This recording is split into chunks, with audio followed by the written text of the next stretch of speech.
My account better have a minimum of $50,000 in it, considering the hefty withdrawals made over the last 6 months. I've been suspicious of unauthorized transactions and reported my concerns to the bank. To catch the culprit, I decided to set up a trap after consulting with them. Astonishingly, my suspicions pointed towards my husband and sister-in-law. It's been 2 years since I tied the knot with my husband, but my inclination to divorce him grows every day. The compatibility with his family is abysmal. His folks consist of a salaried father, a part-time working mother, and a sister with her husband and 3 kids, just a short 5-minute stroll away. On the contrary, my husband and I, both working full-time with no kids, live in an apartment an hour's drive from his parents' place. During our family introduction, I thought we'd get along well. The family banter seemed friendly, with me being playfully teased and praised. We got married, had a satisfying wedding, and even went on a honeymoon to Taiwan. However, things took a turn when we encountered an elderly American man at breakfast. I offered him my unused coupon, but my husband reacted coldly, calling the man a beggar. It sparked a cold war between us that continued after returning from JFK. I didn't want an immediate divorce, but the growing discontent within me suggests otherwise. The flight back had me on edge about our future, and sure enough, our married life was marred by issues stirred up by my sister-in-law. Just before our wedding, she, 3 months pregnant with twins, asked my husband for my contact information, claiming she had something important to discuss. Puzzled, I hesitated, but my husband decided to share my details without consulting me. The next day, my sister-in-law, considering us family, asserted that I should be a great help in raising her 3 children. She insisted it's tough being a stay-at-home wife all day. You'll understand, right? She even added, keep yourself available for about 1.5 years. I protested, stating my busy remote work schedule. Dismissing me, she laughed and said it's just a bit more than a side job. When I confronted my husband, he sided with his sister, claiming that as family, there's no need for formal requests. Frustrated, I suggested involving other family members, but he insisted it's too late for that. I was tasked with taking the older kid to and from school, a 1-hour drive each way from our home to my sister-in-law's. Despite the impracticality and my objections, my husband remained adamant. To make matters worse, he smugly remarked, "You're the superhero, so naturally, you'll help my troubled sister, right?" Fed up with his persistence, I visited my in-laws the next day and firmly refused any involvement with my sister-in-law's requests. The following day, she asked me to handle the nephew's pickup and drop-off, but I stood my ground, citing work commitments and the impractical distance. To my surprise, my in-laws became infuriated, questioning my compassion and whether my parents taught me anything. They asserted that a wife is meant to serve her husband, his parents, and his sister, living in devoted service to the ancestors. It was a shocking revelation, and they emphasized the disgrace they felt in my actions. Upon witnessing my reaction, my in-laws seemed to grasp my error and reluctantly said, "As long as you understand, make sure you fulfill your duties as a wife." The assistance from my husband's family, including my husband himself, persisted for 1.5 years. However, this commitment would consume over 4 hours in total for a round trip, significantly impacting my work. When I communicated this issue to my husband, who was unwilling to sacrifice disposable income, he managed to persuade his family to accept my condition of only helping out for the first month after the birth.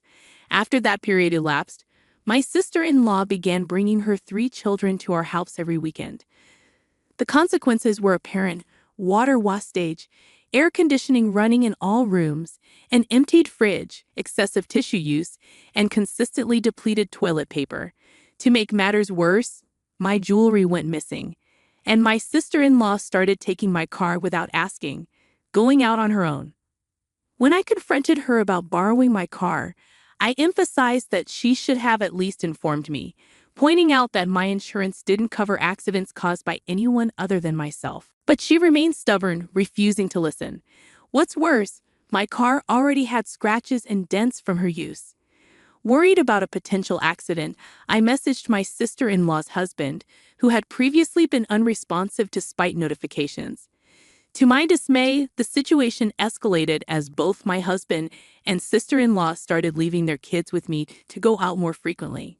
During this time, I found myself juggling household chores accumulated over the weekdays while caring for three unfamiliar children. One particular weekend, my sister-in-law left her kids with me and went out with my husband. However, when she finally returned on Monday morning after my husband went to work, I went to the bank and was shocked to find my balance had plummeted to a single digit. There should have been $50,000 in this account. Upon closer inspection, substantial amounts of money had been withdrawn multiple times over the past 6 months.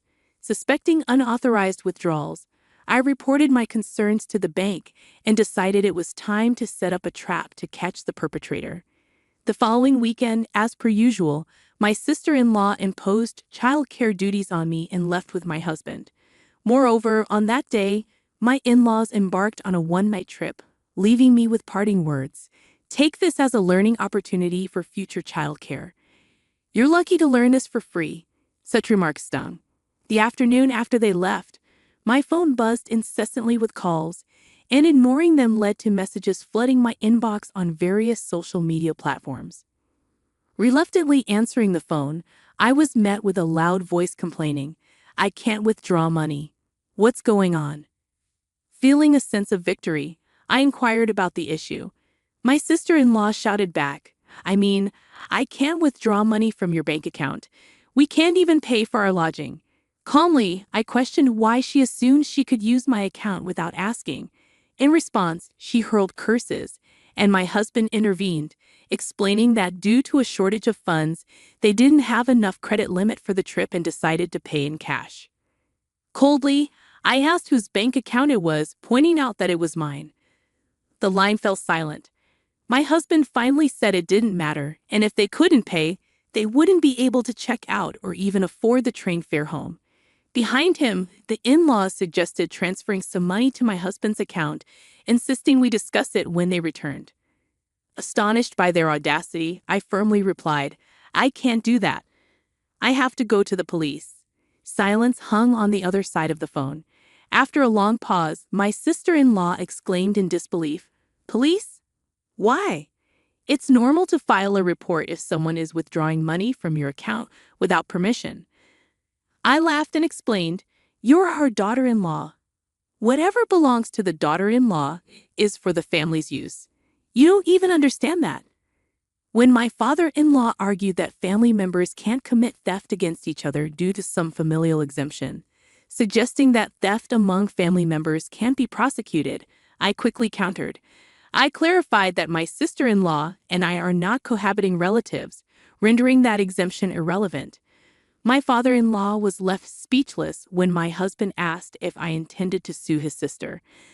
I informed him that as a victim, legal action was indeed on the table. Certainly, I would pursue legal action and consult on the theft of my jewelry and other items taken by my sister-in-law. She interrupted, questioning if there was any evidence, but I had already identified her flea market app account, where records of her selling stolen items from me were preserved, including some with photos of warranty cards, unmistakably proving they were mine. She began crying upon learning this. When my husband became angry and insisted I apologize to his sister, I stood firm. I explained that as a superhero, I couldn't overlook wrongdoing. I also informed him that I was preparing for a divorce and that there would be a proper settlement for alimony and property division. In response, he mocked me, refusing to pay any alimony. However, I had records and witnesses attesting to how my marriage had become untenable due to his and his family's actions. When I hinted at exposing everything in court, my husband questioned what I meant.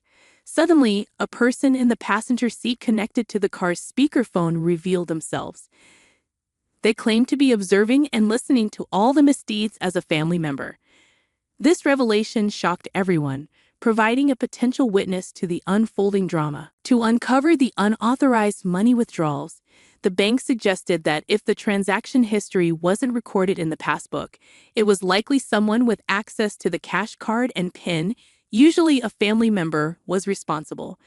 I devised a plan, intentionally leaving a bank statement showing a transfer of about $3,000 in a conspicuous place while changing the PIN. This was meant to lock the cash card after 3 failed attempts by my sister-in-law, effectively setting a trap. Additionally, I strategically left a brochure for an inn that only accepted cash payments within earshot of my sister-in-law. Observing her and my husband's reaction, I inwardly relished the success of my plan.